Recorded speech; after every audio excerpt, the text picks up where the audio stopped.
আসসালামু আলাইকুম। আজকে আমি আপনাদেরকে ভ্যাট কিভাবে ক্যালকুলেশন করে বের করবেন এই বিষয়টি ক্লিয়ার করব। ধরুন আপনি একটি কাপড়ের শোরুমে গেলেন, সেখানে লেখা আছে ৳২,০০০ প্লাস ভ্যাট। এখন যদি এরকম লেখা থাকে তাহলে আপনারা কিভাবে ভ্যাট বের করবেন? আজকে আমি আপনাদেরকে এই বিষয়টা ক্লিয়ার করব। একই সাথে আজকে আমি আপনাদেরকে আরেকটা বিষয় ক্লিয়ার করব।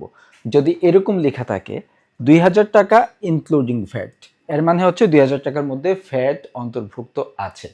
যদি ভ্যাট অন্তর্ভুক্ত থাকে তাহলে এই ক্ষেত্রে আপনি কত টাকা ভ্যাট পরিশোধ করেছেন আজকের ভিডিওতে আমি এই বিষয়টিও আপনাদেরকে দেখাবো। চলুন শুরু করা যাক। আমরা জানি নিজস্ব ব্র্যান্ড সম্বলিত তৈরি পোশাক, অর্থাৎ আপনি যদি আড়ং অথবা ইজি এসব ব্র্যান্ড থেকে কাপড় কেনেন তাহলে আপনাকে ভ্যাট দিতে হবে 10%।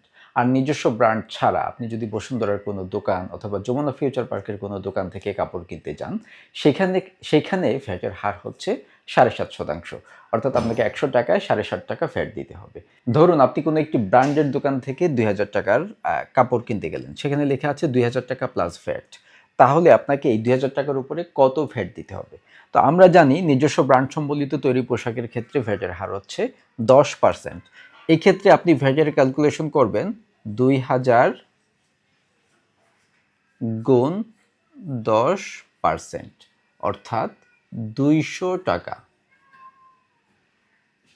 এখন নিজস্ব ব্র্যান্ড ছাড়া অন্য কোনো দোকান থেকে যদি আপনি কাপড় কিনেন, সেক্ষেত্রে আপনাকে ভ্যাট ক্যালকুলেশন করতে হবে ২,০০০ গুণ 7.5%, তাহলে ৳১৫০।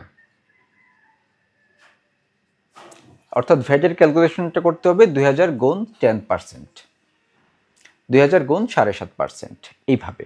এখন যদি ইনক্লুডিং ফ্যাট লেখা থাকে ৳২,০০০, ৳২,০০০ ইনক্লুডিং ফ্যাট, অর্থাৎ ৳২,০০০ মধ্যেই ফ্যাট রয়েছে, এক্ষেত্রে আপনি কিভাবে ফ্যাট ক্যালকুলেশন করবেন?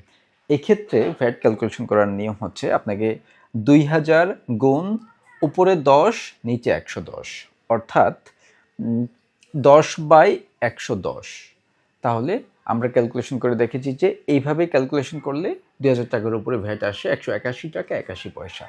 ৳২,০০০ পণ্য কিনলে যদি এটার মধ্যে ভ্যাট অন্তর্ভুক্ত থাকে তাহলে আপনাকে ভ্যাট দিতে হবে ৳১৮০.৮১।